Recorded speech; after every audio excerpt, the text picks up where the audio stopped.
If you're a prison guard, your job is to help rehabilitate criminals, counsel them, mentor them, put them on the straight and narrow. One crucial thing that you're most definitely not supposed to do is smuggling cocaine, cannabis and tobacco. 27-year-old Hannah Graves of Park End Road in Gloucester was stopped on her way to work and searched in January last year. This hypocrite was under investigation after it was noted down that she had become friendly with an known offender at HMP Erlestoke.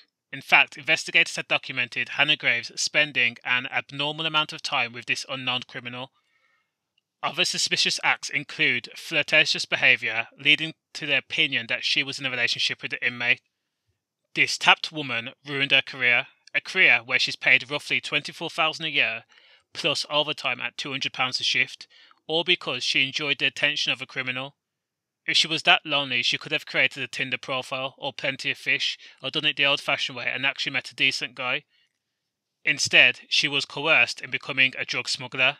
Now she's got a criminal record, and she's sitting in a prison cell with the same people she was supposed to look after, thinking to herself FML, and what other acronyms she wants to use, though with the opposite sex.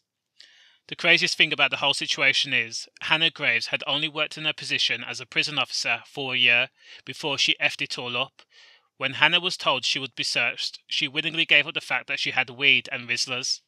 So when Hannah Graves was searched, police found cannabis wrapped in plastic bags and 5 packets of tobacco and Rizzlas, as well as 6 grams of 81% pure crack cocaine, worth roughly £500, cash, money. Hannah Graves pleaded guilty to a series of offences. For her charge of possession with intent to supply a Class A drug, possession with intent to supply a Class B drug, and attempt to bring tobacco into prison, Hannah Graves was sentenced to 3 years in prison.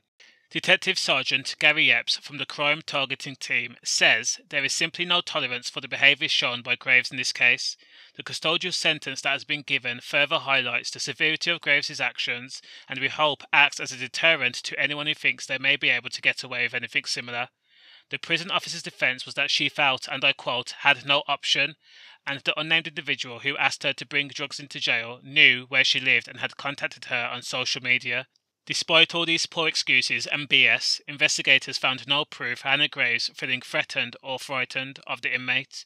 Lord Justice Davis says if threats are made to prison officers, they know that their responsibility is to report the threat.